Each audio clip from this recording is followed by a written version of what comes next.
Life is just a combination of time and energy, isn't it?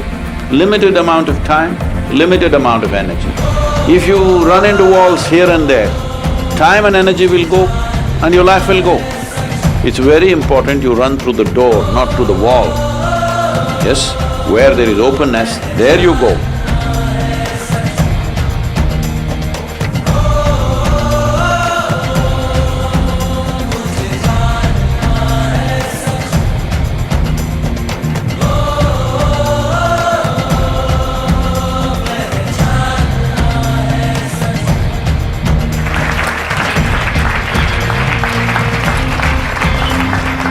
Good evening.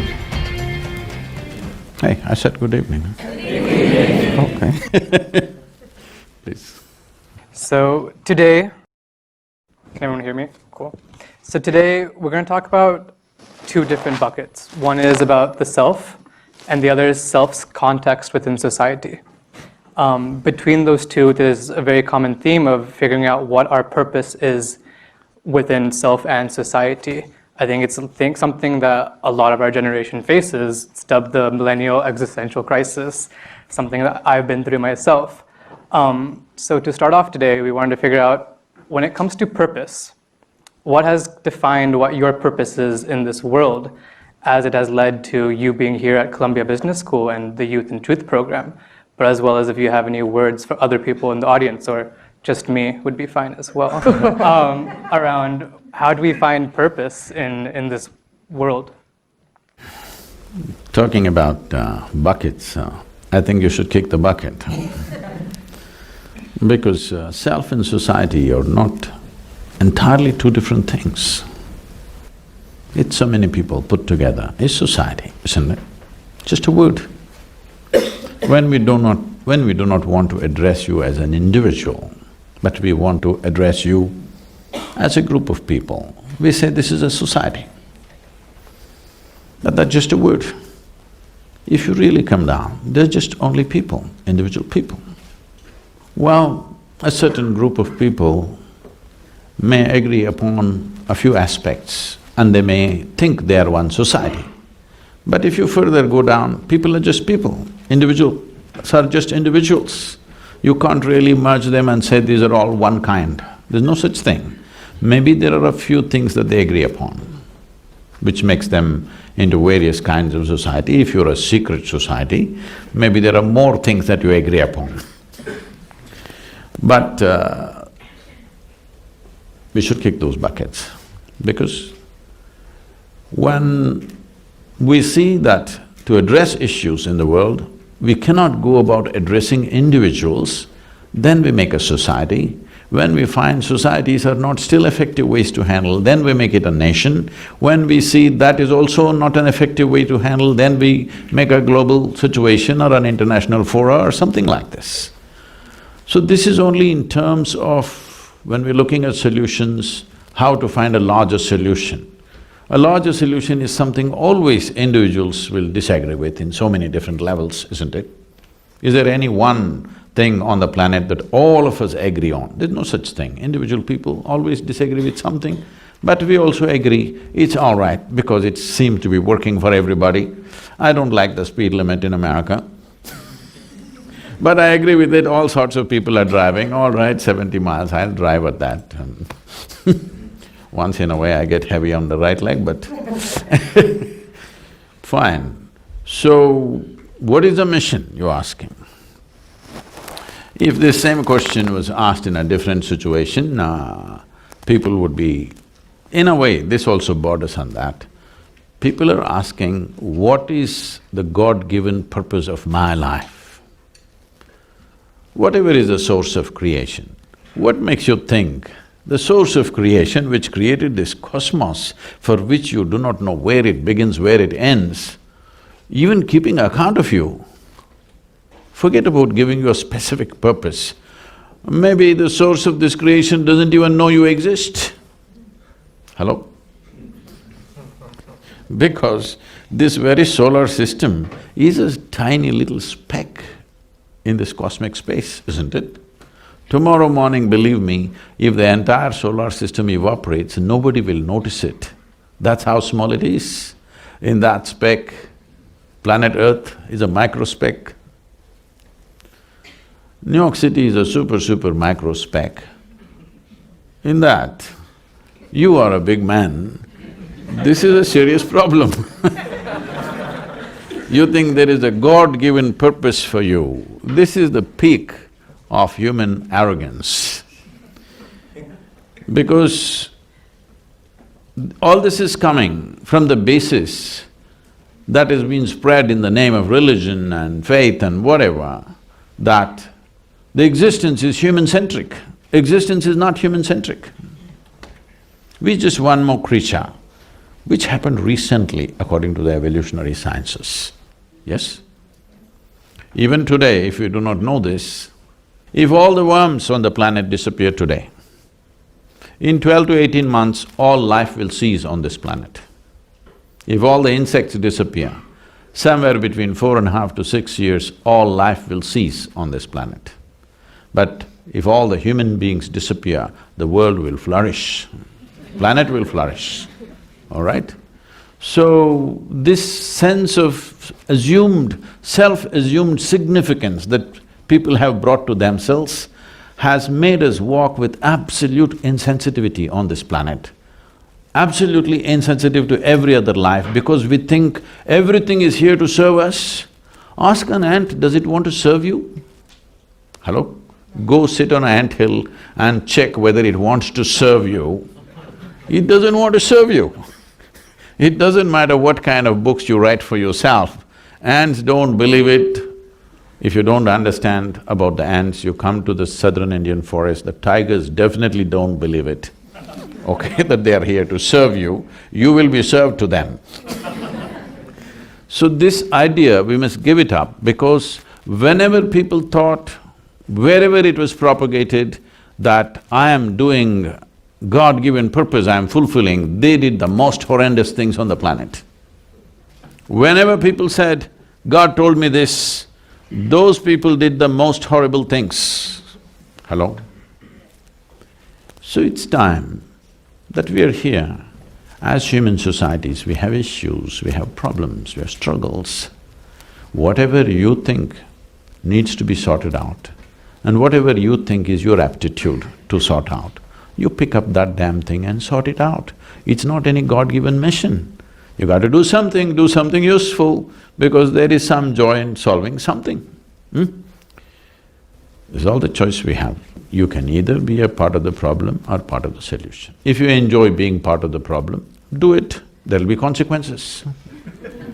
Yes, sometimes it's fun to create problems. Yes, it is. But it'll have its own kinds of consequences. The only thing you have to learn is do whatever the hell you want, just do it well. But for every action you perform, there is a consequence. When the consequence comes your way, if you're able to joyfully go through the consequence, you can do anything you wish. But when the consequence comes, you cry. If you're that kind, then you must control your action. What if you're just a crybaby, though? Then if you're a baby, you must be with your mother. Mothers, she said she has more than one mother, so I'm saying mothers. So on the note of purpose, one thing that I think that I'm constantly chasing is, and I would say I don't know when I've reached it, is the pursuit of happiness. I think everyone in this room, at some point, maybe now you're asking yourself, or if ask yourself, like, have you reached your pursuit of happiness, and kind of understanding why it can be elusive? For me, happiness stems, like, I think of my family, because they're such a critical piece to my love and happiness, but oftentimes I feel like I lose sight of it when I'm in this room, when I'm at Columbia Business School, when I'm at work, because I'm trying to get to that next level, ultimately to help my family. But how do we keep track of what's most important, and that purpose for me being my family and the pursuit of happiness?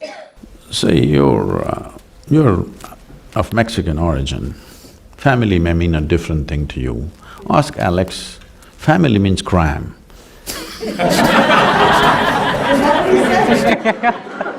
With tears of laughter, huh? You know, my parents are here.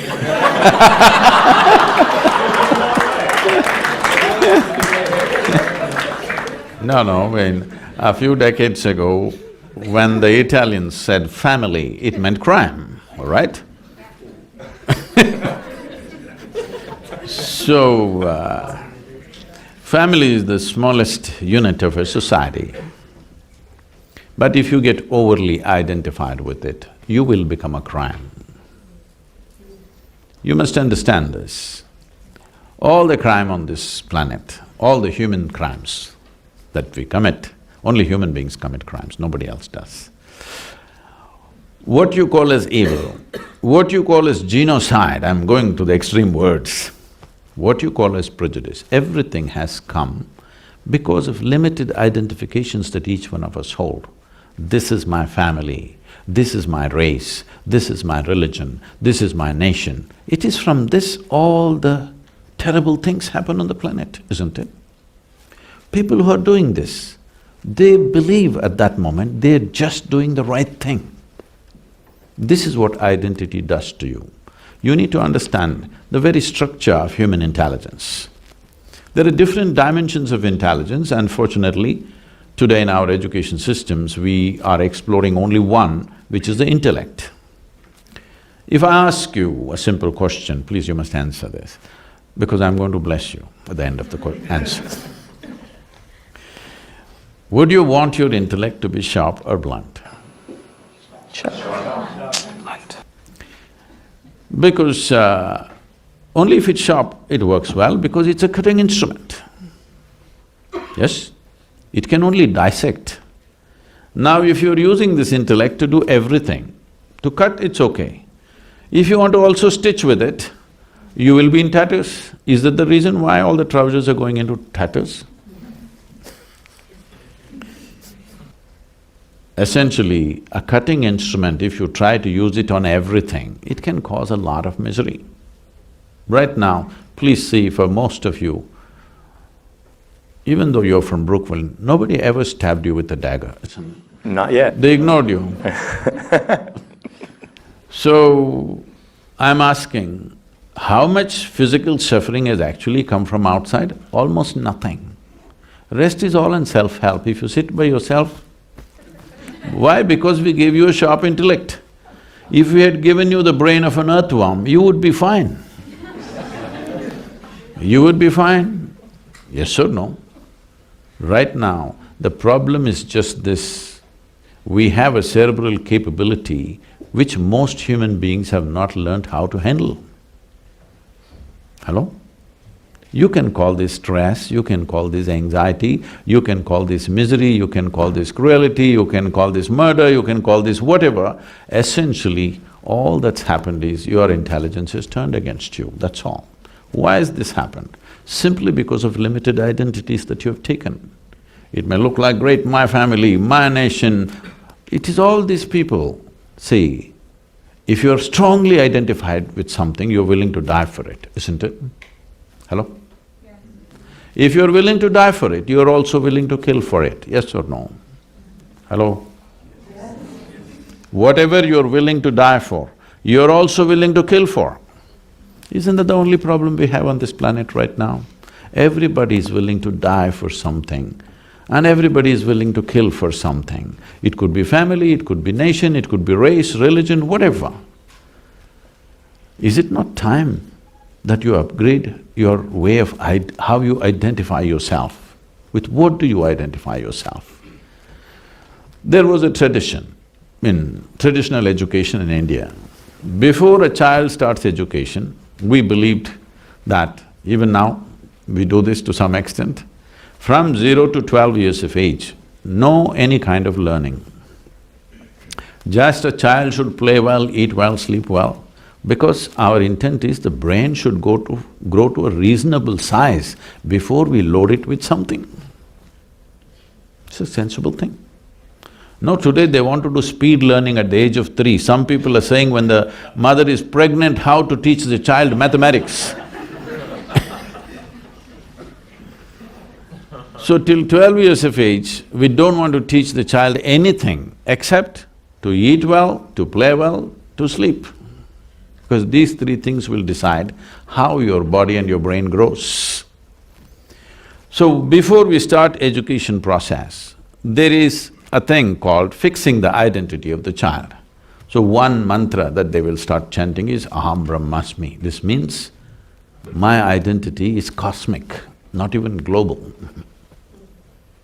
My identification is not with my family, not with my father and mother, not with my nation, not with my religion, but my identity is with the cosmos.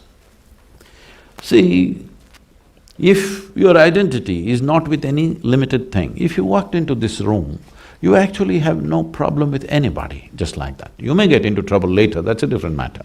In transactions, friction can happen, but the moment I walk into the room, just looking at your face, I'm having problems. This is a different level of problem, isn't it? Hello? If I am identified with my nation or religion or race or whatever, the moment I step into this room, I already have a problem. Before I meet you, before I really have a chance to have trouble with you. When transactions begin, frictions can happen. That's a different matter. But just by looking at your face, I'm having trouble. This is because we are identified with something very limited. And the nature of your intellect is such, please look at this very carefully. Anything that you identify with, your intellect will strive very hard to protect that identity, always. And your intellect is like a knife, it cuts. Whether you physically pull out a knife and stab somebody, or you poke people with your intellect, it could equally hurt, isn't it so? Hello? Huh? Yes. Can you hurt somebody with your thought, your emotion, your idea, with your words and whatever else? Just the way you look at them, you can hurt them. So intellect is essentially a cutting instrument, a sharp instrument, because you said you want it sharp. I hope you kept it sharp. It's important to keep it sharp, otherwise it doesn't work. So, the moment you identify with something, your intellect is striving to protect that identity. Young people, it's very important that if you cannot imagine a cosmic identity, at least a global identity is a must for you. Otherwise, you being empowered by education, you are the source of future disasters. Yes, see, I want you to understand this. Why is it? Why is it all the cutting-edge technology first goes into military use? National identity, isn't it? Yes or no? The most powerful tools in the world are all designed how to eliminate you one day. So our brains are working to protect our identity all the time. Well, I don't want to get into any political stuff, but the wall may be a more clear manifestation, a more blatant manifestation of that, but essentially it's limited identity, isn't it?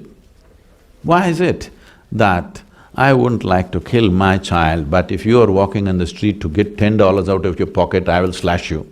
Why? Because you're not mine, isn't it? Yes or no? My identity is only with this, not with that.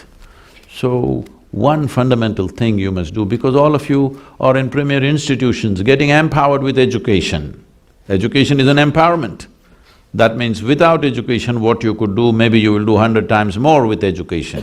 When you have such a possibility, it is very important. Your identity is not a limited identity. At least identify with the planet and all the life on this planet, if you can't think of cosmic.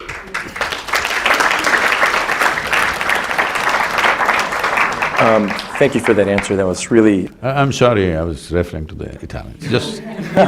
No, I think you touched on a lot of things that are quite pressing for us at Columbia, in the US, in the world at large. I mean, you went around the issue, but I think I'll kind of bring it in. Politics. In America, we're more and more divided than before and quite polarized. For me, this is something that troubles me as someone in this community that has some less than popular opinions sometimes. I'm conscious of how I'm received because of people who are, quote, passionate of these identities that they're in to defend, to use your words. How can I, and others that share, I guess, my desire to bring people together in a divided world, divided community, even a divided street, how can we kind of be individual actors to get people to focus on everything you just said, what we have in common, and not what sets us apart? See, to find solutions for any problems or any situations, because many people think it's not a problem, all right? So, to address any situation, first of all, we must face the situation as it is. Now you're saying it is getting more and more divided. I don't think so. I think it's always was divided. You may not face it. Well, many of us face it, I face it. Every time I come to the immigration, the way they talk to me, why? Why? Just looking at my face, you should see the way they address me. Does that make you angry? No. When somebody acts stupid, why will I get angry?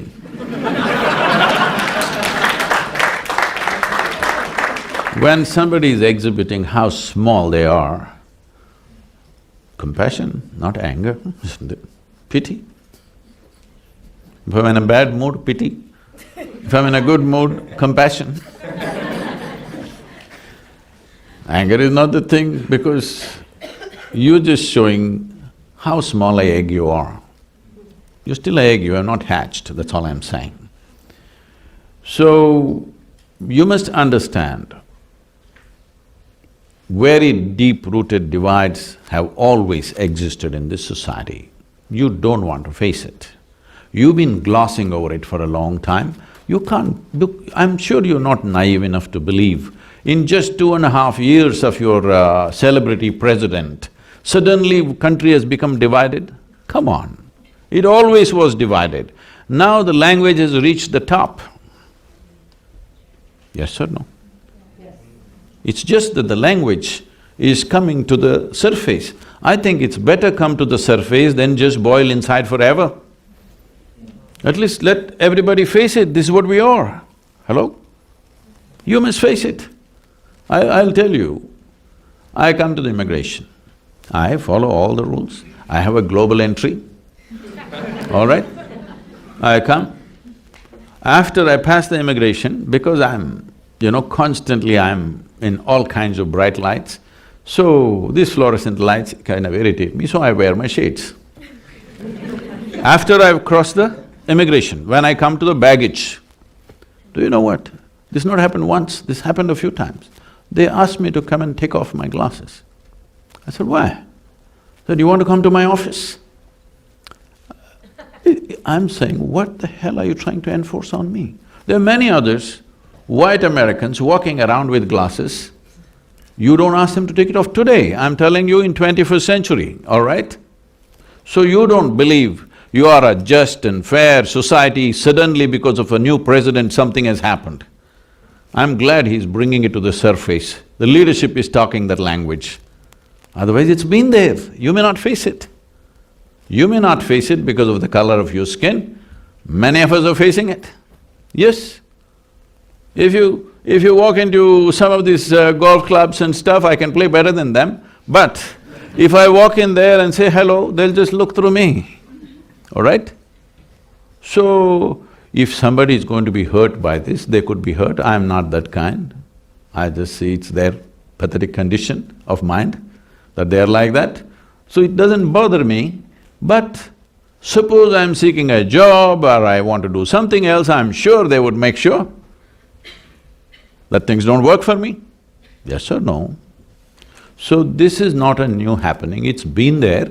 Maybe slowly things are changing, but I think it's good, it's coming to the surface, it's up in your face, you're facing it, you're embarrassed by it, it's a good thing. That is a first step to transformation. Am I saying something wrong?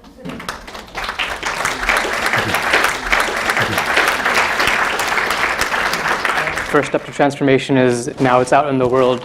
We see it. It's something, in India also we have divisions at an all-time high. What's now that second step that we can take as individuals going into the society? To improve it. See, again you're repeating that. Even in India, it's an all-time high. It's not at an all-time high. It is just people and media is playing it up at a certain level, all right? Unfortunately, in a democratic society, there should be a free press. Unfortunately, all media across the world is owned by some corporation or the other. It is no more free. It is no more free, it is tangled up with money, big time. There are no more dedicated journalists. I'm not saying they're not at all there. Largely they're not there, they're all serving a company, all right? Yes or no? Hello? It is time we produce some journalists because media is not just another profession in a democratic society. It is an important pillar of democracy. Yes? Without it, democracy will slowly go away into something else. Because democracy means every 4 years or 5 years, depending on what's the term, a new set of people are going to rule the nation. It could be a complete mess if there is no checks and balances of various kinds. These are all going away because people have taken sides beforehand.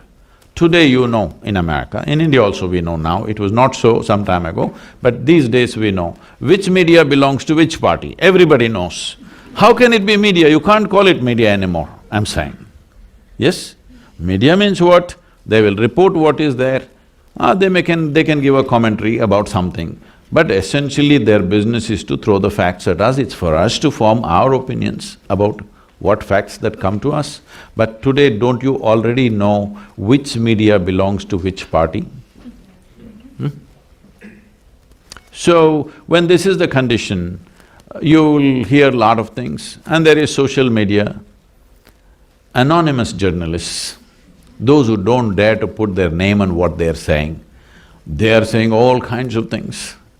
But you walk through the country and see, whether it's India or here, it is just the same as it was. There are problems and there are solutions, both are happening, isn't it? So, if you go off television and switch off your phone and walk on the street, you will see everything is quite fine. I just have one more follow-up. For, I guess, young future business leaders in this room, we are at the very center of business. Why are you ignoring me? Oh, yeah, well, you're a fashion icon, a guru, and more. We don't want to limit you just to future business leaders, And you have a great throw of a Frisbee where the videos were. But what role can we play when people aren't as enlightened as, I guess, the people in this room and can't really make the same connections as you? Because we do have agency, right? We are people that want to make a difference and are willing to kind of have the courage to, I guess, have compassion or pity, right? Depending on the mood we're in. How do we do this? Because I think that's something that I genuinely want to play a big role in, if I can be honest. I think it's something that I, at least, would like my life's purpose to have something with that. So I'm sure in your own little ways, within the university, some sense of… you're bringing some sense of… I believe you're bringing some sense of equality and some sense of acceptance for all sorts of people within the university. At the same time, do not take this thing about becoming a missionary for something, because then without knowing what's happening to you, one day you will be totally skewed and off the place and you will be the source of problem. Once you take on something with missionary zeal, you will see, you will get so badly identified with it and you yourself will become a source of problem. I think I can share this with you.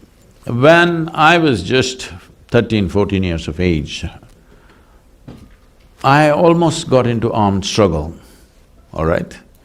This is the time when Che Guevara is our big brother and we are thinking of armed struggle, we think that's the only way to find solutions for India. Well, then I saw people who were espousing this, teachers and openly in schools and in colleges, professors talking about how you should all join armed struggle. A particular professor who had a sway on a few of us, and his son and his daughter, they were twins, both his son and daughter, they were my classmates. And we are all ready. Actually, in another 3 to 4 days, we are supposed to leave for the jungles of Andhra Pradesh to go and fight. Then I asked this fellow, his name was Ajay, I said, hey, so we're all going, what are we taking? He said, no, I'm not coming. I said, why? No, my father doesn't want me to go. So he wants us to go. He doesn't want his son to go. Then I sat back and thought, what is this about? I thought, we are all in the revolution. Hey, you were revolution. I thought we are all in the revolution and suddenly, okay, the girl is not going because only the boys were going, all right, but at least this boy is supposed to go, he's just my age in my class. But no, father is saying, no, you cannot go because you can't die there. These idiots must die. And actually, I stepped back.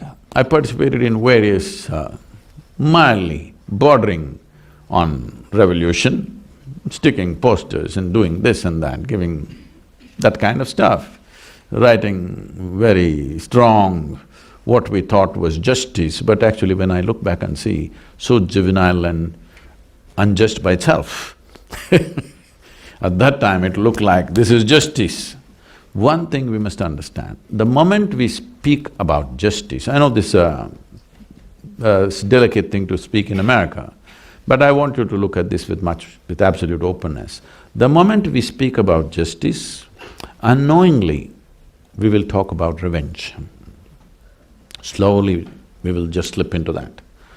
So, is justice needed? Absolutely. But I'm saying the moment you start talking about it, it's like freedom. The moment you say freedom, you'll start doing freaky things. Because freedom is a consequence. So is justice. Justice is a consequence of a mature society. Justice is not a cause that you take up, because the moment you take it up as a cause, then you will see divisions will happen. You versus me will happen. Once you versus me happens even for the right reasons, all the wrong things will happen, isn't it? Suppose in the name of justice, these two segments of this student body gets divided, even if it's for the right reason, the result will be all the wrong things, isn't it? Hello? So it's very important we understand what is the cause and what is the consequence. Injustice is a consequence of an immature society. Injustice is a consequence of a limited identities people have taken in so many different ways. If you do not take that and try to bring justice, all you will create is a full-on fight. And when a fight happens, there'll be no justice of any kind. All that'll happen is pain and destruction for all sorts of people. But when you're in that mode, because I know this, because I was so fired up for those few years, I thought I'll go. Two of my friends went. One, I don't know where he disappeared. The other one got killed about 8 years ago. He became a major revolution leader in Karnataka and he got killed by the police. And when his family informed me about this, this boy was so dear to me. He was just 1 year younger to me. Why I'm saying this is, the moment you speak about consequence as a source, you're creating trouble unknowingly. You will create more damage than solution. See, right now, why does injustice happen? Why will I be unjust to you? Simply because my identity and my commitment to well-being is about myself and maybe my family, or maybe my community, not for you. It's already set. It's only a question of time when you and me come in touch, this prejudice will find expression, but it is set in my heart, isn't it so? Instead of working at what is happening within the human beings, which will take a lifelong commitment to solve, today we can go out on the street, justice for everybody, justice for everybody, all you need is a, placard and shouting for one day and go back home. So always we will pick up consequences as a cause. Don't do that. Don't talk about freedom, talk about responsibility. If we live responsibly, we will have a free social society, isn't it? If we talk about freedom, we will do freaky things. I come from that era where next to revolution was freedom, okay? We grew up in 60s. Freedom, freedom, freedom, all that happened is, by the time I became 35, at least 12 to 13 of my very close friends all died, either on motorcycles or because of overdoses. Yes, because freedom. So, freedom, justice, equality, these are all consequences of evolving a human being to a certain level of maturity. If you are not willing to do that work on individual level, that each human being here evolves to that level of maturity, if that you're not willing to do, these things will only cause more trouble.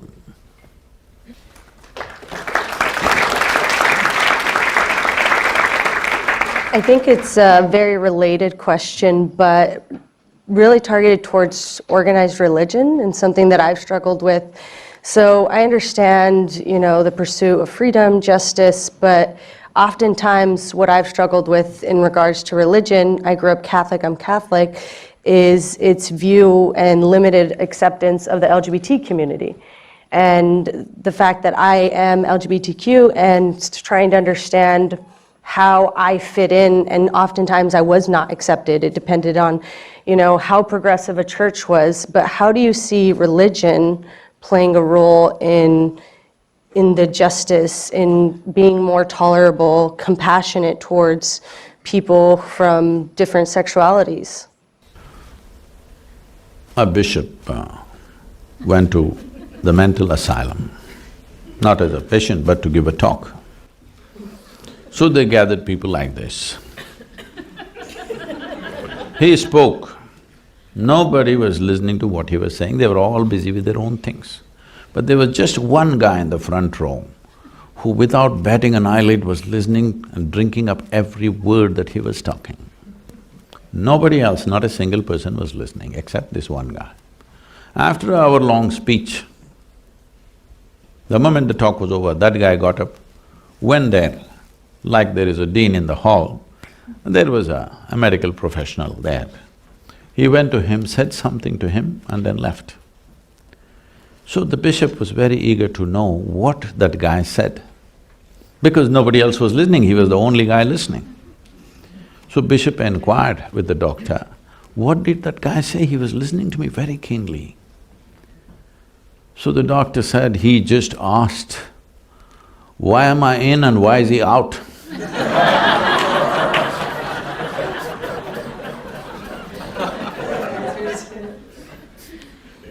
As a follow-up, what are your thoughts on human sexuality? Oh, I didn't think about it, but I was born out of it. I'm a consequence. Someone had fun. But I think, so one thing that you've mentioned previously is that sexuality shouldn't be promoted. I think that was in one of your talks, and so I'm curious, I assumed, and again, this is my assumption, that when you mentioned that, I almost felt as though, don't publicize your gayness, or don't publicize your non-gayness, and so I'm trying to understand why you said that, like you're thinking around it. I thought this is one aspect of life which doesn't need publicity, anyway people will go for it, doesn't need any marketing, I said. Hello? If you want to sell a drink, you have to market it. If you make a movie, you have to market it. If you write a book, you have to market it. Sexuality does not need marketing. Hello? It's been on for 1,000,000 years without any marketing, all right? So I said, why are you publicizing it? Everybody will do what they have to do. What individual people do with their bodies is their business, it's not of public debate.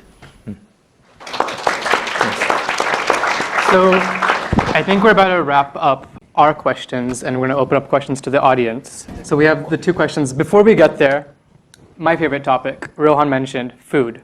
You cook yourself. I believe Isha has also published a cookbook. Can you talk a little bit about food from the yogic diet perspective? Or what are things that we should be actively doing on a daily basis if I do choose to go the less sinful route one day? when it comes to food. you? Less sinful in terms of the gluttony that I do endure with food.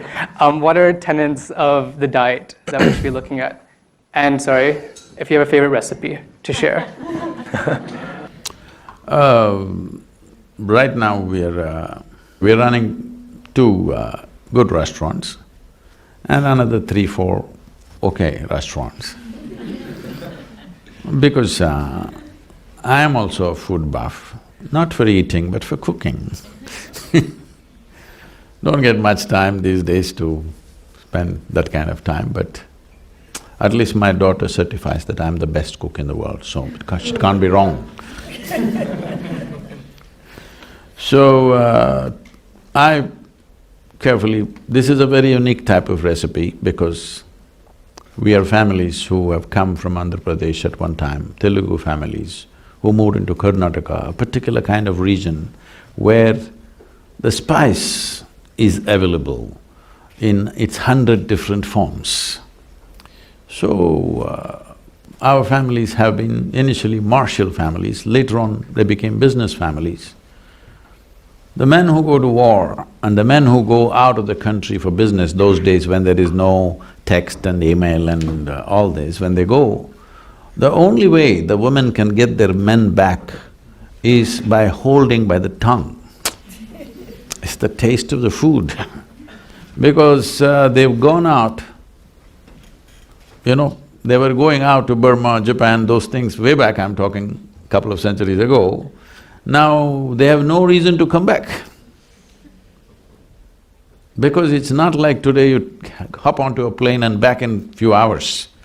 It's months of journey, you kind of tire. What's going to bring you back? It's the taste of food. Wherever you go, this spice is just eating you up. So they always came back. So they said, we hold them by their tongues, otherwise these idiots, you can't hold them any other way. So lot of culinary expertise, enormous mastery over these things. So I picked up a little bit. With that I prepared a kind of a set of menu for this restaurant. Today it is rated as the second best vegetarian restaurant in Asia.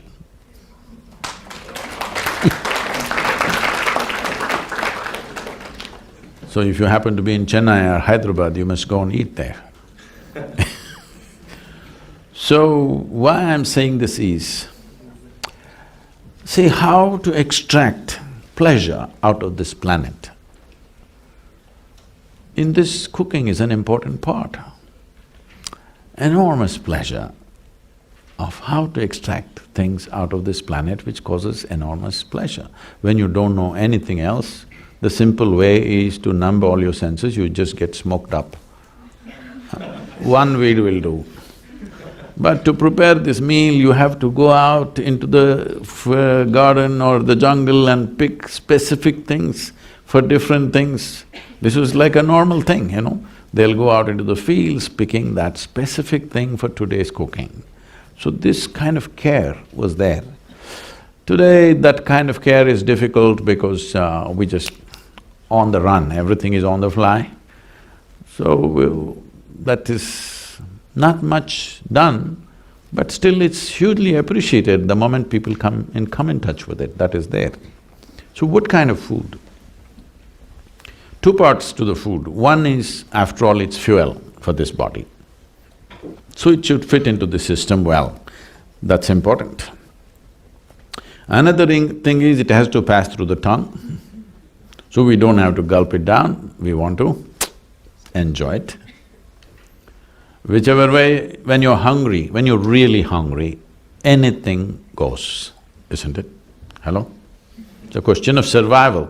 Let's say you've not eaten for 5 days, whatever the hell edible thing comes, it's great. But we've passed the stage, most of the people on this planet have passed the stage where survival is pretty well taken care of. Now, see, my mouth is watering because I'm thinking of my own cooking. I have not looked at your book yet.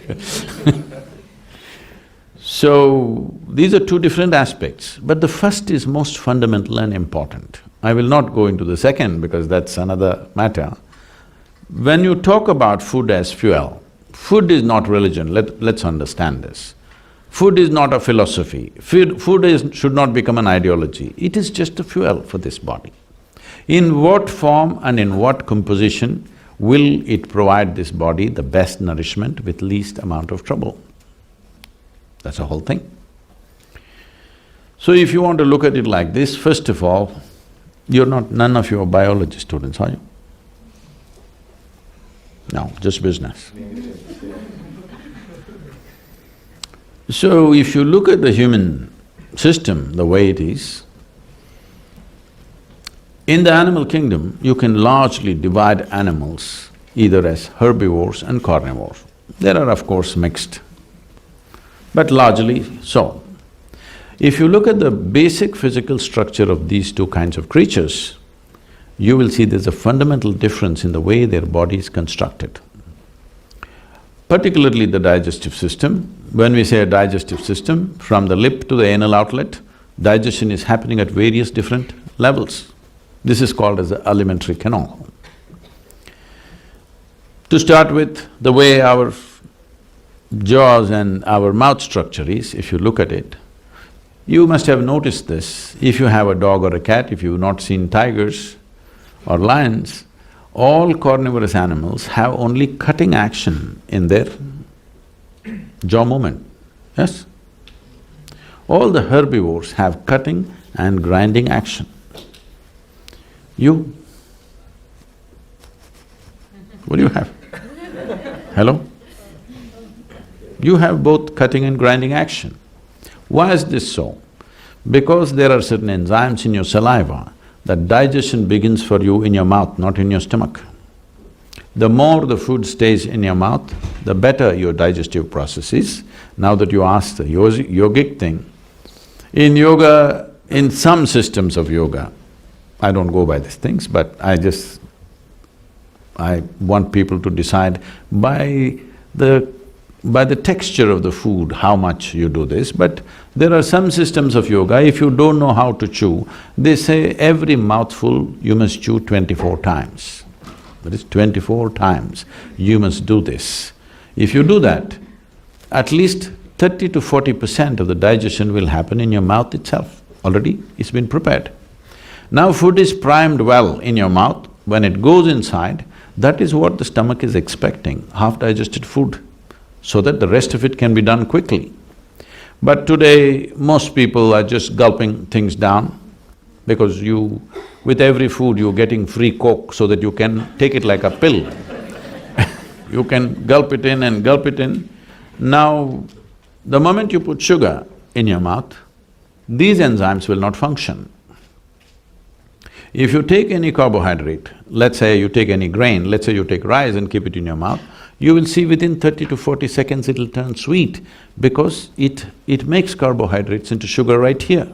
But if you put sugar in your mouth, immediately that system gets reversed and that process won't happen. So with your food, you're having some sugar-loaded drink, immediately this part of the digestive system is gone, you're not using it at all. So everything is on this. So this is being overloaded.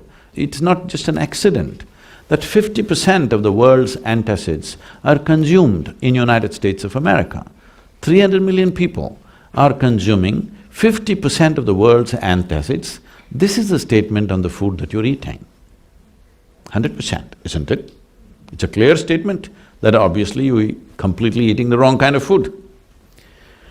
If you look at the length of the alimentary canal, even if you look at the incisors, molars, the way the carnivorous animals and the herbivores are made, your structure is all herbivore.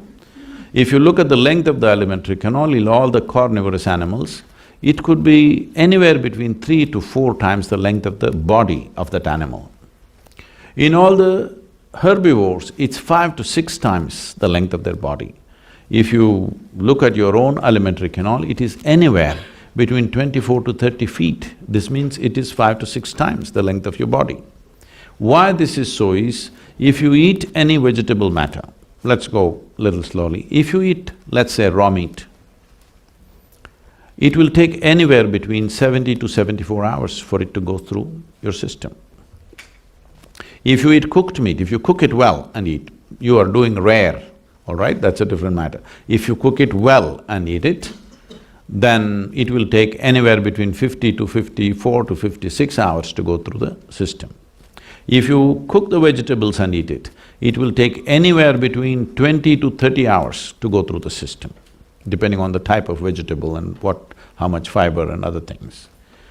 If you eat a raw vegetable, it will take anywhere between 12 to 15 hours to go through the system. If you eat a fruit, it will take 1.5 to 3 hours to go through the system. Any food which stays in your body for long periods of time is excessive bacteria in the system. You spend a lot of energy just to fight them down. And if it stays in the body, today there is enough medical science to tell you, in Ayurveda, in the Eastern systems of medicine, whatever problem you go with, first thing is they'll purge you, because a clean colon is a symbol of health. But the moment you're eating certain types of food, your colon can never be clean. There are issues and problems today. The amount of colon cancer, intestinal cancer is so heavy because one thing is they're eating food which is not suitable for the system, another thing is they're eating old food. When I say old food, almost anything, everything, if I walk into any store, what I see is any food you want to buy is at least a month or 2 months old.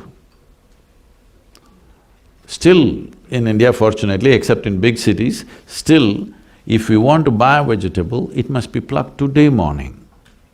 It is plucked at 6:30 in the morning, we cook at 8:30, 9, when the vegetable is still alive, we want to eat it. And it'll make a world of difference. Today people are talking about farmers' market, organic stores and works, but this is how the world lived 30, 40 years ago, before you business guys totally messed it up. So those of you who… I know all this is not possible for everybody to maintain, don't go by what I say. Don't listen to anybody when it comes to food. Just learn to listen to your body. With what kind of food is your body most comfortable with? Not your mind, not your tongue. Your body should feel very comfortable. If your body is comfortable, one thing is, it'll bring down sleep quota. If your lethargy goes down, if your sleep goes down, your agility goes up, your alertness goes up, this means the body is happy. The body is happy with the food that you're consuming. After eating the food, if you feel like this, unless you drink something caffeinated or sugar-loaded, you cannot get up and do your work. If that is the condition of the body, this is not good for you, you should not be touching that. I would say, instead of going by all kinds of prescriptions, there are simple ways that, not here but we could teach you, how to become alert to the food. If something appears on your plate, you must know whether this will go well with you or not. It's happened to me many times. I'm always with food, but I'm saying sometimes food is being laced with some poison or something. If it just comes before me, I just look at it and say, I'm not eating this is not good. Something is wrong with it, seriously. Simply because your body is capable of that. You just do one thing, throw something to your dog, not your pet dog, he's become like you. If you… a dog which is free, if it is free, Brooklyn, there's still some dogs free. Free dogs are there. They're hipster dogs, they got mustaches, you know. If you throw something to him, one sniff, he knows whether to eat it or not, isn't it? How come you don't know? You're supposed to… in the evolutionary thing, you have the most sensitive neurological system. If you look at the food, you must know how this food will behave within me. Based on that, you can shape the markets of tomorrow, the business people.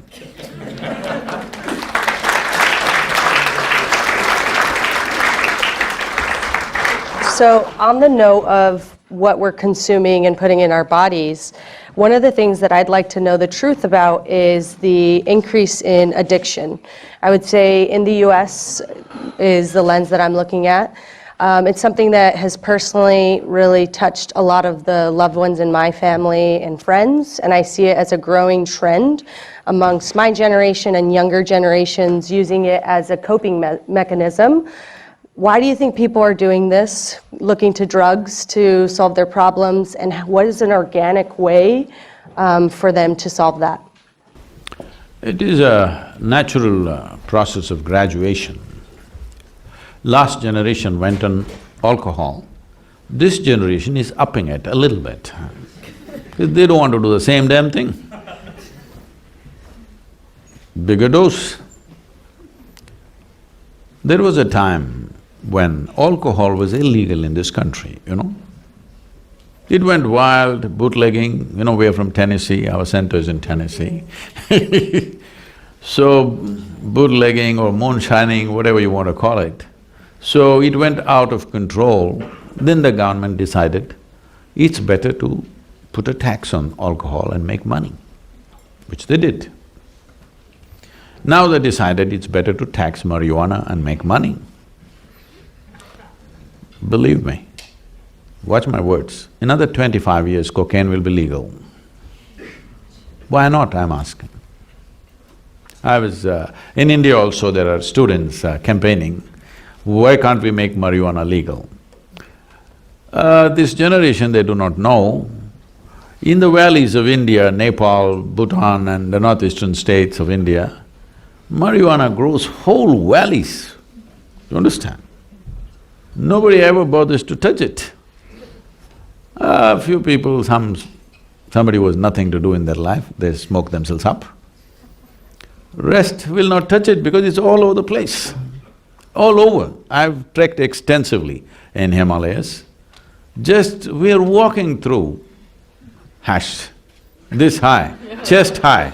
Simply you have to walk through the hash plants. If you just do that, it'll stick to your hand, you can roll it up and you can smoke. Yes. Oh, some of you are looking dreamy, oh, this is the place to go. But now we are suddenly making this into a big thing. They were asking me, why can't we make marijuana legal in India? I said, it was never illegal till American government insisted on destroying all the hemp crops in 1960s, because hemp was a very important textile in India.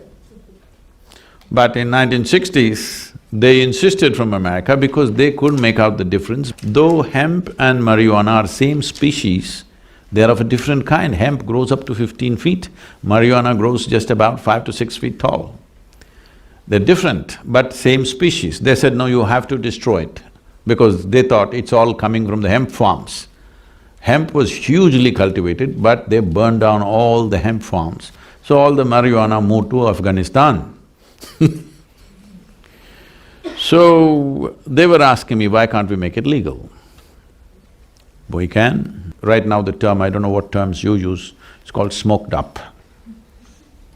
You're using the same terms? Hi. In India it's smoked up. Smoke is just cigarette. Smoked up is the weed. So I said, see, it's very simple, we have nothing against anything. It is just that a human being is always trying to enhance his or her life all the time. How do you enhance your life? Some foolish people believe by acquiring things they will enhance their life.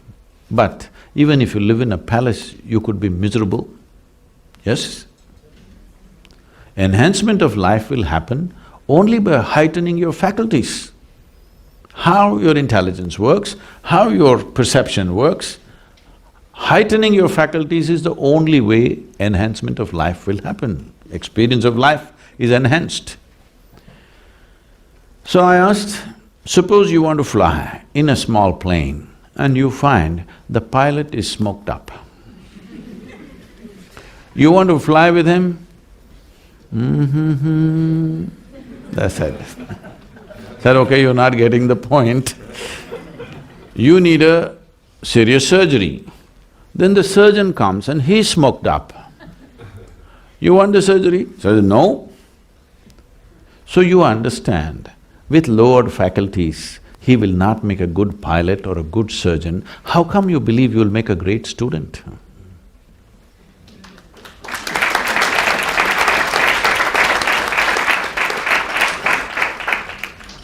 changing gears slightly, I have a question submitted by the prolific Anonymous.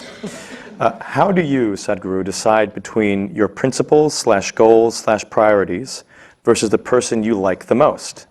The goals and principles both come from the same mind/heart. And I will note, Anonymous used the word like, but we can also use love in there too.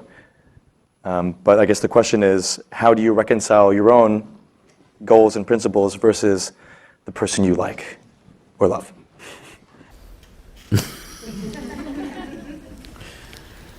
Well, it depends what you have taken up. If your goal is just to earn a certain amount of money or comfort, for somebody who matters to you, you should be willing to drop those silly things. But if your goals are such that it is not about your comfort, it is not about your money, it is not about anything, but it's a larger goal for the well-being of the people, then you don't have to take a decision. Decisions will happen. They will just happen. You don't have to decide. One other question by Sumit. How do you stop taking yourself and start enjoying the process without losing the passion for your goal? See, I know this has become a very goal-oriented society. I think when I was conversing with you there, I was kind of talking about this. You know, every year in the month of November, we have a 4-day business event called the Insight. So we limit it to about 200, 220 people. The top CEOs from across the world come, some of the top business leaders come. This is a very unique module where we pick up some super successful people and new successes. We kind of break down their success into a lesson plan and all these people go through that. It's a program that's on. So, every time, inevitably, almost every time, somebody will always ask this question. Sadhguru, we pick up the best people from the best universities. Every year we have to upgrade their salaries. In spite of that, our organizations don't work as well as your organization. What is the secret? And we can see you did not pick them up from the best universities, and above all, you don't pay them anything. They're all volunteers. But everything seems to be working better. You must come and see how our events work and how the yoga center works. All volunteers. That means nobody's trained for the job. They just have enormous enthusiasm. They're not trained for the job, they're not qualified. And you can't fire them for inefficiency because they're volunteers. How to fire them? You try to manage a situation like this, you'll go nuts in 3 days, believe me, flat. But I'll not go crazy because it's a different process. So I said, see, this is all the fundamental differences. I have continuously worked with people to make them devoted to the process. You guys are dedicated to the goal. Whatever you think is your goal right now, probably in 5 years it will not even be relevant to you, all right? So you are wasting your life going in a direction which may not mean a damn thing to you in a little bit of time, possible. Unless you don't grow, you freeze, then the same damn thing will mean something to you all the time.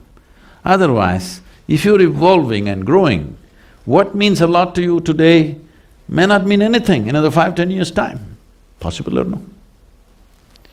So this goal business you must leave. Who are you to set the goals? Because your goals in some way are related to the world, isn't it? Why are you setting the goals? Right now, there is a situation. Whatever is your area of engagement, you involve yourself in that. If you do your best with what's happening today, tomorrow will be better or no? Hello? This entire process is about being devoted to the process. What will happen to me? What will happen to me? Where will I go? Where will I go? Shall I reveal the secret to you? Hmm? The last scene of your life is you'll be dead. That's where you will go. Where else do you think you'll go? It is just that how wonderfully you conduct the process of life, isn't it so? Hello? You're looking at life as a race. See, the moment you think of a goal, you want to get ahead of him, isn't it? It's a race. If you look at life as a race, you must get to the finish line first. This is not a race. Who told you this is a race? Do you want to get to the finish line before everybody else? No. Life is in its process and its detail, isn't it? How deeply you're engaged with the details of today will determine the quality of what we create tomorrow. Yes? If you do not engage yourself with the process of today, if you succeed in your goal, you will be miserable. If you do not succeed, of course, you will be miserable. Just see, this is something that I'm constantly speaking to business leaders around the world. See, one thing most business leaders are proving to the world is that success is a painful thing. Success is a terrible thing.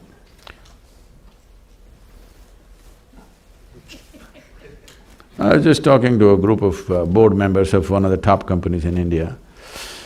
This is a multinational company. The board meeting, all of them should come with jackets and ties for the board meeting. I said, see, people make you board members because they put their money. Common people have put their money, nation's economy is involved with the success of your company and variety of things. But they made you the board members because they believe you guys are sensible people. You will do something that they cannot do with their own money, isn't it? Isn't it the reason why somebody invests in somebody's company? That you are going to do something with my money that I am not able to do by myself, that's the idea. But you guys come with a jacket and tie in 40 degrees centigrade. I don't think you got any sense in you. Hello? This is your mindset. What kind of decisions are you taking? See, in 40 degrees centigrade, you have a necktie. Should you not display sense in every aspect of your life? Can you be just sensible in one thing, rest of it you can do in a stupid way? Is it possible? If you're sensible, the very way you walk, you conduct yourself, everything you will conduct yourself sensibly, isn't it? So this is very important. This is because we become goal-oriented. No, you must become process-oriented. If you are devoted to the process, goal will happen. In India, this is a big question, everywhere we go, the last question will be, Sadhguru, that's okay, but Indian team, how can we beat Pakistan? Cricket team. I said, don't bloody try to beat Pakistan, for that there is Indian army. If you want to win the cricket game, don't beat Pakistan, bloody hit the ball. Hello? Yes or no? You hit the ball. If you hit the ball well, you may win. I want to beat Pakistan, of course you're going to make a fool of yourself. So, we want to get to the goal without handling the process. Life does not work like that. If you want flowers in your garden, you don't have to buy perfume and go and spray to the roots. You throw filth at the roots, flowers will come, isn't it? Isn't this a process? Do you become a good gardener because you sit in… I'm sure a whole lot of people in New York City are doing this, they sit in front of their plants every day, they meditate, flowers, flowers, flowers. Doesn't work like that. You take care of the soil, the manure, the water and the sunlight, flowers will come. Consequence is not your business, process is your business, isn't it? If you do the right things with what's happening right now, consequence is coming. If you get engaged with the consequence, you will become miserable. Whether it comes or it doesn't come, both ways you will become miserable. So I think we have about 30 minutes to take audience questions. If anybody has, just shoot right there. Namaskar, Sadhguru. My name is Radha Kulkarni, and I'm a Columbia alum and studied policy here, not business. And I work at the United Nations now. But before I get to my question, your talks are both inspiring and grounding at the same time, and that's a difficult balance. So thank you so much for coming to Columbia and speaking with us. Much appreciated. So my question to you, Sadhguru, is that there's so much suffering in the world. Like when I travel on work or otherwise, one observes that on the one hand, there is even lack of basic peace, or there's so much violence, and on the other hand, there is even lack of basic resources and abject poverty. So I would be curious to hear your perspective on why does every single person have such different starting points in life, which would mean like a child based in Africa doesn't even have water and is perhaps will die of malnutrition, has a very different starting point than, say, a billionaire's child who is perhaps sitting somewhere in the middle of North America. So why this disparity? And then how and where it sits in the larger scheme of things, or in the cycle of the cosmos or life, if there is, if that's how we call it. And also then that gets me to the question of then who are we? That's a very Indian question.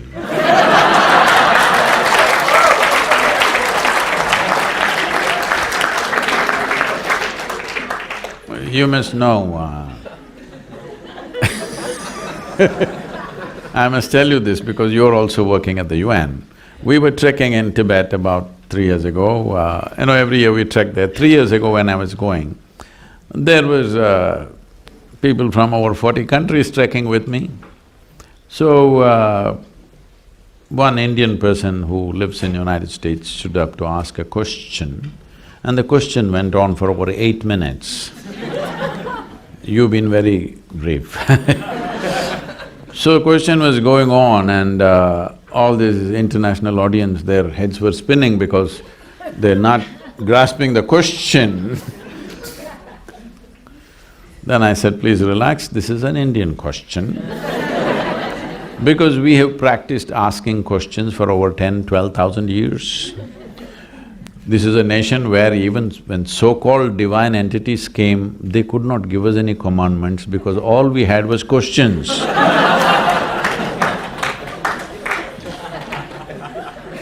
Relentless questioning.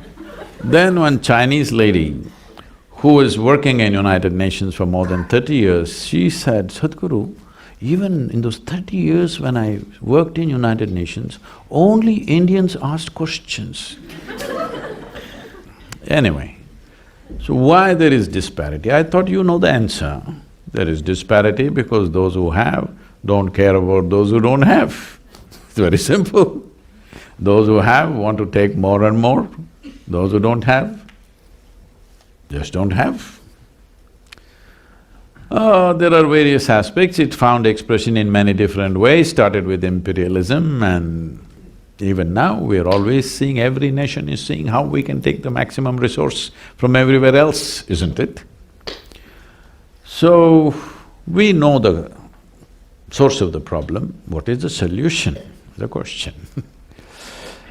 So, solution-wise,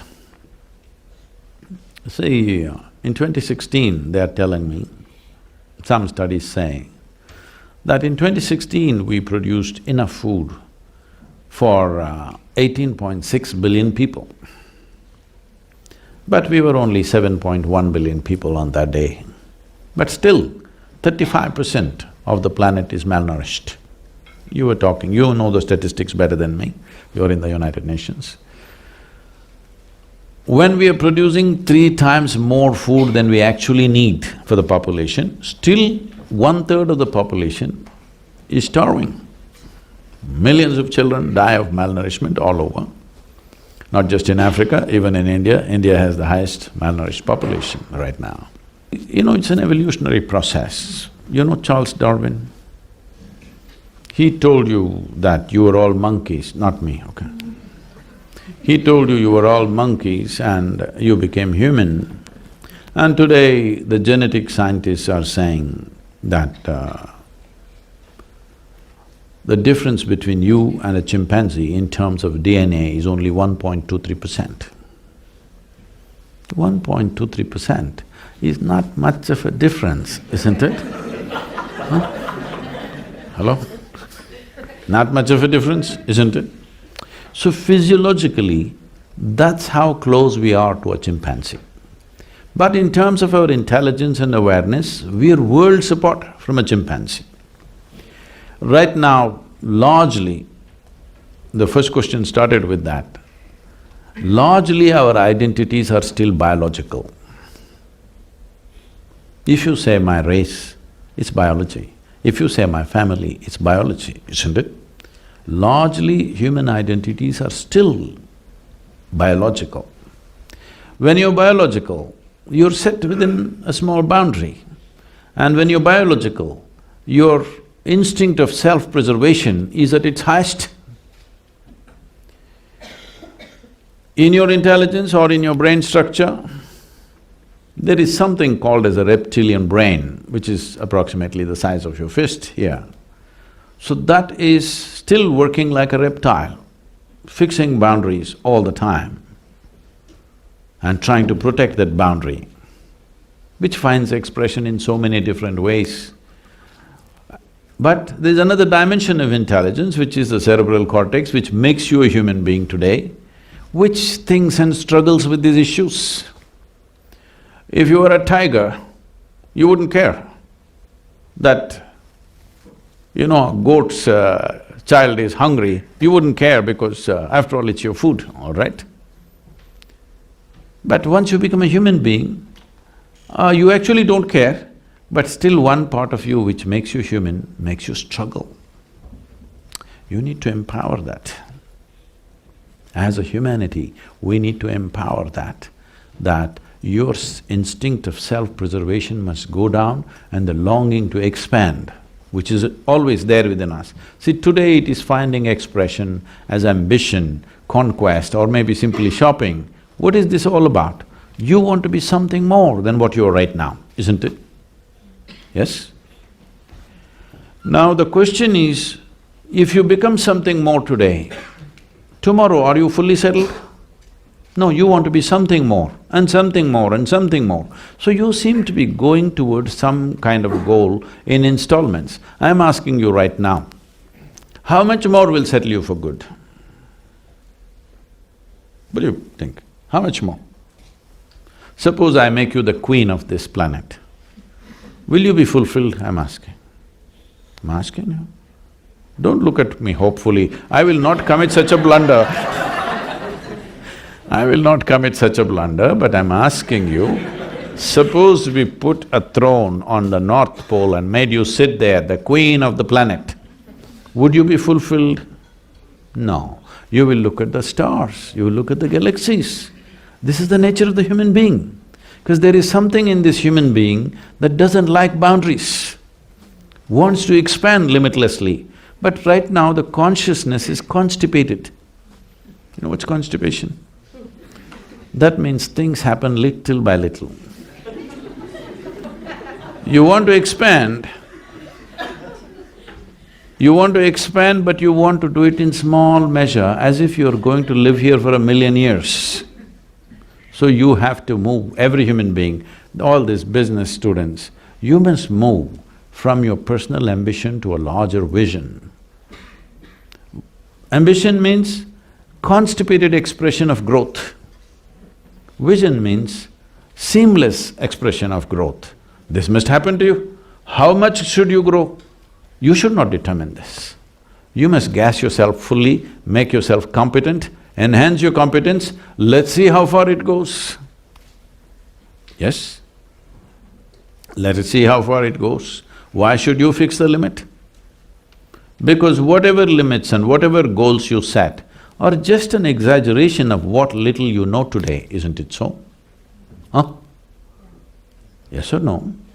Today what little you know, you are exaggerating it and thinking this is ambition. No, this is constipation. I know being in the university, now you passed out, being in the United Nations, you have much knowledge about many things. But all your knowledge, even if you have studied the libraries on this planet, all your knowledge is a minuscule compared to what this cosmic space is, isn't it? If you identify with this minuscule knowledge that you have, you will become a minuscule. Because you're such a minuscule, endlessly you will feel insecure about anything and everything that's happening to you. See, he lives in Brooklyn, still nobody stabbed him. What are you insecure about? In yoga, we have another system. We call this the intelligence of ignorance. We always identify with our ignorance because our knowledge is so small. Our ignorance is boundless. Yes or no? Huh? What we do not know is boundless, isn't it? What we know is so little. So you identify with what you do not know, then your life will expand rapidly. Your intelligence will stay alert through your life. If you identify with knowledge, your intelligence will sleep and you'll make a fool of yourself with a big degree. Yes, it's very important. If your human intelligence is on, it is very natural to be inclusive. If your reptilian brain is on, it is very natural to be exclusive, to put up walls. So as a human society, as nations, we have put up walls and walls and walls for everything, isn't it? The very damn marketplace is a big wall, it's a Wall Street, all right. The markets are controlled so that everybody does not thrive. Yes or no? Markets are controlled, industry is controlled so that everybody does not thrive. Anyway, you didn't ask me what happened to this food that we grow for 18.6 billion people. You must find out, you're in the UN. You must find out, all of you must find out why we produce food 3 times than what we need and still 1/3 of the humanity is starving. Why? Shouldn't your humanity want to find out? Please, you must find out.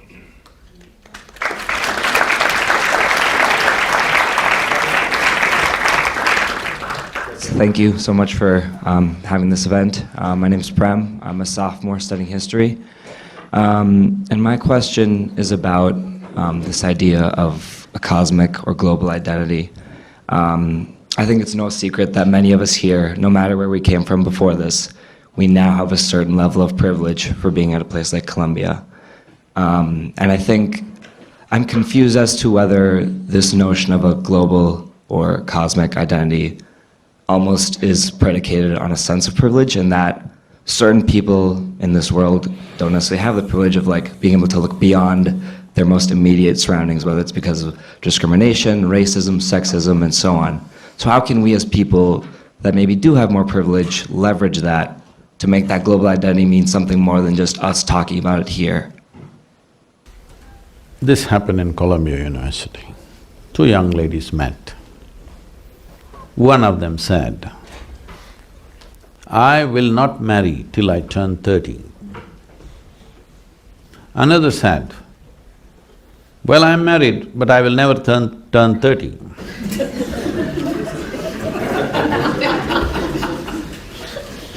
So, we must understand the investment in problems that people have made. When my business is… your problems are my business, I don't want your problems to go away.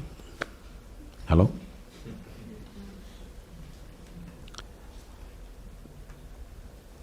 Yesterday something came up, these 2 were there. This came up because yesterday morning I read something terrible happening somewhere in some part of the world. People keep sending me, though I am not in the UN, all the terrible things that happen. Before it comes to the news media, it comes to me in so many different ways. So, I was at the Economic Forum at Davos and there's a big thing going on about Sudan. American celebrities posing with this starved-out child, photographs and everywhere, and compassion and stuff. I appreciate the intention, I'm not against it. Everybody has to do it in their own way, I'm not against that. But in the same video, they were showing all these militants taking automatic weapons and death everywhere, massive, large-scale rape, and simply, if you're a man, you'll die, if you're a woman, you get raped, all right? It's almost like that. That's southern Sudan was like that some time ago, now it's coming to some kind of sense. So these guys are just shooting, dozens of them, simply shooting in the sky. So I said, see, these guys are not shooting at somebody, they're shooting in the sky. That means they have limitless supply of armaments, all right? You can't take away the guns from them, but the bullets, they seem to have. The gun that they're using, I know what they're using, I know what caliber it is. There are just 8 companies which are making these bullets, armaments. 6 of them are in United States. All you have to do is, I'll give you the address. You just lock down this. In about 6 months' time, when they run out of bullets, at least they have to hack people. The number of people killed will go down at least. Once they don't have bullets, other people will know how to deal with them. Yes or no? I'm saying, when my trouble is your business, will you give it up? So, as young people who are going into the business world, don't think you have to go there as a victim of what is existing right now. I'm not trying to blame everybody, this is how we've shaped it, all of us are responsible for this. Till now, this is how we've done business. It is time to change it. And last 20 years, everybody… there are lots of commentary in social media, why is he always with corporate leaders, oh, he's become corrupt, he's moving with this person, that person. Because I see today, if you want to change the world, not just business world, if you want to change the world, how we do business has to change. It is not the success of military, it is not the success of politics which makes a nation, it is the success of business which makes a nation. So how are we conducting our business is important. If you don't transform the business leaders, how the hell are you going to change anything? When I was at the Economic Forum, somebody important there asked me, Sadhguru, if we have to do one thing for you to transform this world, what is it? I said, just give me 25 people for 5 days. I will change the world in the next 2 to 3 years. They asked, who are these 25 people? I named the top 25 leaders of the top 25 nations in the world. I said, see, normally with ordinary people, 2.5 days is enough to transform them. But these are politicians, so 5 days, I'm just taking insurance. 5 days you give them to me, if the way they think and feel about everything around them, even if there's a 10% change in the way that they are looking at the world, if they become 10% little more inclusive, the world will change dramatically, believe me. The food that we made for 18.6 billion people, one thing is we don't have to exploit the planet so badly to feed 7 billion people. And on that, 1/3 of them are hungry. This can be solved if these 25 people make up their mind. Yes or no? Hello? So it is very important. Today you're sitting here in the university as a student, but tomorrow you are part of a larger company. Well, when you join up, you may not be able to decide how to run this company. But don't become a victim and give up, this is all the choice you have. In India always when it's say yoga, we always use lotus flower as a symbolism. Why lotus flower is, this is true with every flower but particularly with lotus is, the more stinky the slush is, the more fragrant and beautiful the lotus flower becomes. So we always use this, that this is a way a yogi should be. When you see filth, you can become allergic to it and become an ascetic if you wish. Or when you see filth, you say, everywhere filth, let me also become filth. Lot of people become this. Or another way is, you transform the filth into your flower. This choice you have, wherever you are, whatever role you play, you have this choice. You are always a part of the solution, not a part of the problem. This one thing you do, depending upon your competence, let's see how far you go.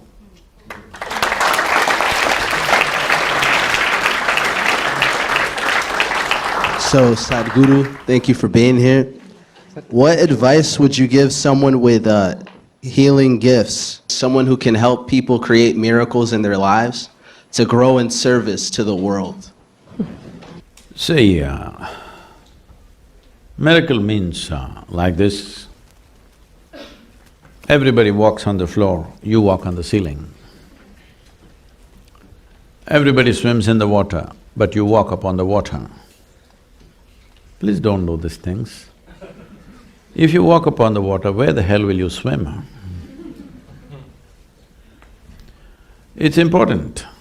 It's important that you don't do unreasonable things. Because if you do not recognize the miracle of your existence, right now see, we're sitting here. Maybe you're thinking we're sitting in Columbia University, but we are sitting here in this universe. We don't know where the goddamn thing begins and where it ends. We do not know its nature, and the damn planet is round and it's spinning, and we are sitting here and talking all this. Isn't it a miracle, I'm asking? Hello? Isn't it a miracle? So just pay attention, just tell me one thing that's not a miracle out here. What was yesterday's soil that you walk upon, today is a flower? What was yesterday's soil that you walk upon, today is the food on your plate? Yes? He agrees with me. Food, we're good. So, isn't this all a miracle? Hello? So there is no need for you to do something unreasonable. Miracles are just happening everywhere. Aren't they happening? Everywhere. You are a miracle, isn't it? Somebody gave you 2 cells, see how you become. Isn't this a miracle? So, those who have no eyes for life, they're too engrossed within themselves, they think they will perform miracles. No. What is magical for one person? Suppose I pulled out something from my pocket, let's say 500 years ago, and started speaking to somebody in India. If I said, I am the messenger or the sun or himself, would you believe or no? Hello? What is one person's magic is another person's engineering. So this is why we are talking about inner engineering, where you can live magically, which is very important. This is magic, isn't it? Hello? Isn't this life magical? Everything about this? But unfortunately, most human beings are not experiencing it. Unfortunately, most human beings are muddled with their own logic and stuck in it so badly, they do not feel and enjoy the magic of their existence. If your perception is not muddled by your memory, this is very important because our entire education system from kindergarten to wherever you go, we are being made to believe memory is intelligence. Memory is not intelligence. All those who believe memory is intelligence are going to feel like idiots in the next 5 to 10 years when the artificial intelligence, when your little gadget starts doing better than you. Believe me, my phone can do 10 PhDs in a day. Yes. Aren't you finding this Google lady a miracle? She seems to know every damn thing, I'm just trying to think of something that she doesn't know.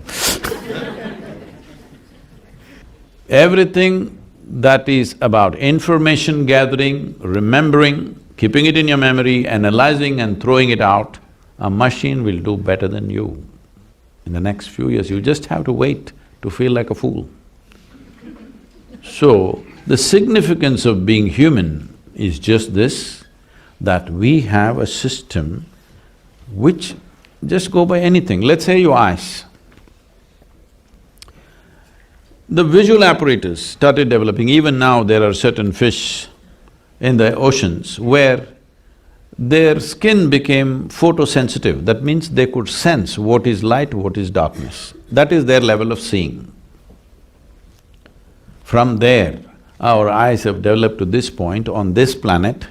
Our eyes, our neurological system, our brains are the highest level of development that's happened. So our experience of life is capable of being magical. For all those of you who are trying to magic by snorting or smoking or something, let me tell you, a little magic happens there also. I'm not somebody to look at this as a moral issue. It is just that it's destroying the possibilities, that's our only concern. Isn't this the most sophisticated chemical factory on this planet, human mechanism? Hello? Now the question is only, because you're all business guys, the question is only, are you a great CEO or a lousy CEO? That's all.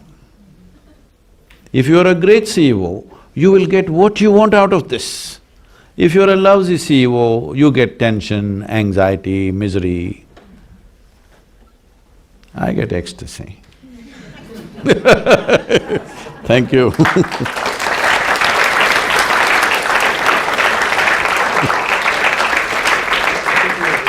Hi Sadhguru, thank you for being here.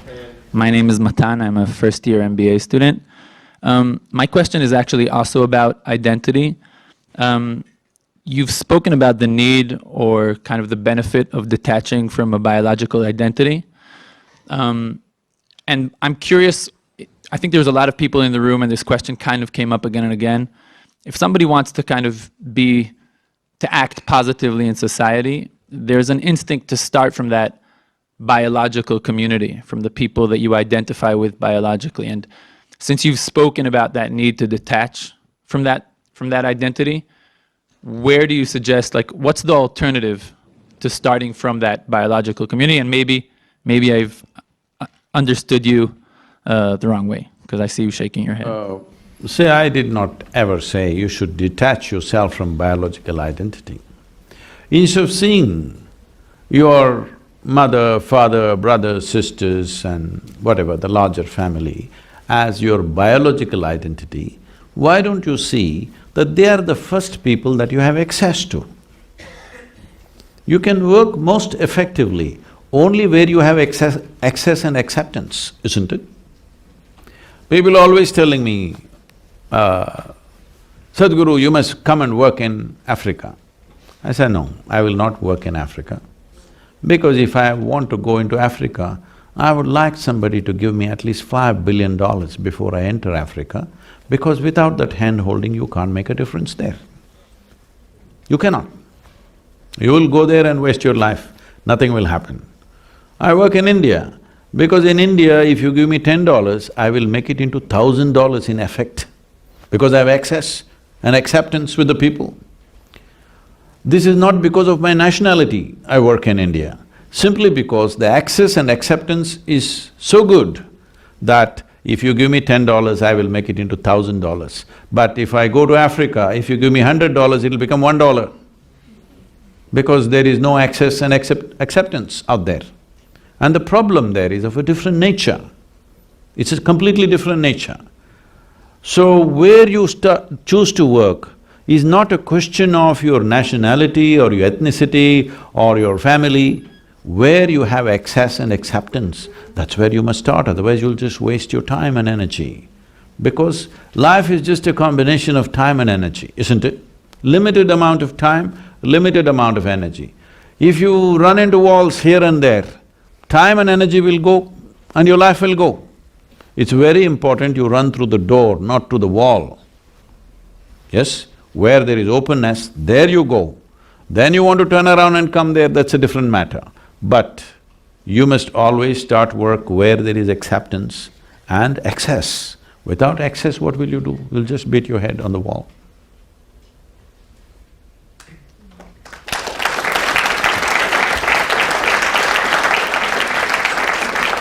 And if you have a great idea, if you cannot even sell it to your family, you're not going to sell it to anybody. The last thing we're going to close with for Youth and Truth is, what worries you the most about the youth of tomorrow? What? What worries you the most? Oh, I'm not the worrying kind. Because this nonsense that every generation is worried about the next generation, I'm not that kind. The previous generation was worried about me. And they didn't know a thing about me, they just worried about me. I'm not worrying about you. I'm not, because I know with all your madness, you'll figure out things as things go by.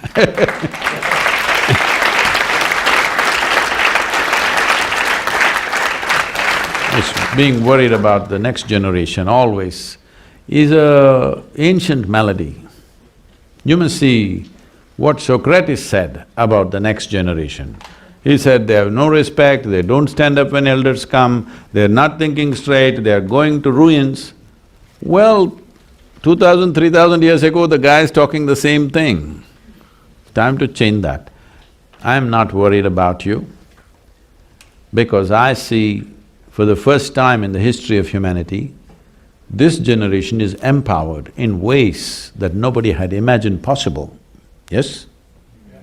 Our survival is better organized than ever before. And if we want to change the world, no better time, because I want you to recognize this, because many great beings have come right from ancient times. In their own… every generation had their greats. But even if they raised their voice and spoke, hardly 25 people heard.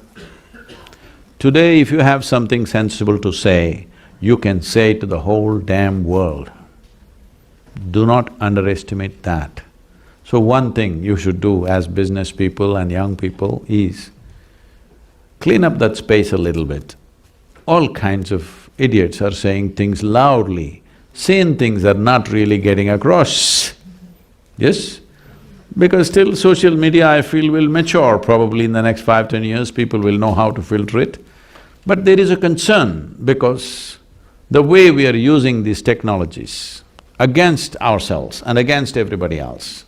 When I say against, there are many things. They're telling me 70% of the data is pornography, and they're telling me on the internet, over 1.2 million children below 15 years of age are being sold for all kinds of filthy things. I think as a society, as human beings, when we start selling our children, that means we've hit the bottom. What do you think? Hello? We really hit the bottom, isn't it? So, these are things that young people can change. I'm just saying, how many in this campus? 5,000. 5,000 people. If 5,000 people meet and you're determined, you want to change the language and the direction of what's happening on the internet, believe me, you can do it. 5,000 people, if you get active, just do it. Let's make it happen.